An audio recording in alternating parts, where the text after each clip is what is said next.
ఎన్నో మాయోపాయములు, ఎన్నో కపటో ఉపాయములు, ఎన్నో వేషధారణలు సమాజంలో మనం చూస్తున్నాం. ఒకే ప్లేట్లో తిని పెరిగిన సొంతం సహోదరుని లాంటి నైబర్ సహాయం అడిగితే ఇవ్వకుండా ఉంటారా? ఇంటి కాగితం తీసి ఇచ్చేశారు, తీసుకుపోయి బ్యాంకులో పెట్టి లోన్ తీసుకున్నారు, సరదాగా జీవించారు, లావిష్ లివింగ్ కొనసాగించారు. లాస్ట్కు డబ్బు అడిగితే కర్షణ మొదలుపెట్టాడు, కోపగించడం మొదలుపెట్టారు. ఆ తర్వాత ఫ్రెండ్షిప్ తెగిపోయింది. చివరికి ఏమైంది? పిల్లలు, భార్య అనుభవించవలసిన విలువైన ఆస్తి ఒక దుర్మార్గునికి దానం చేసినట్టు అయిపోయింది. అది అట్నుంచి అటైపోతుంది. ఫ్రెండ్షిప్ పోతుంది, డబ్బు పోతుంది, ఆస్తి పోతుంది. మోసం ఇట్లాంటిది సమాజంలో తరచుగా జరుగుతుంది. ఇప్పటికే ఈ వాక్యం లైవ్లో వీక్షిస్తున్న మీలో కొందరు ఇటువంటి మోసాలకు గురి అయిన వారే.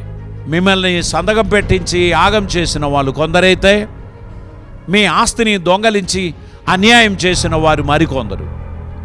జీవితమును జాగ్రత్తగా పాటించుకొని దేవుని అడుగుజాడలో మీరు నడవకపోతే మీరు మోసపోతారు, మీరు గమ్యం చేరలేరు.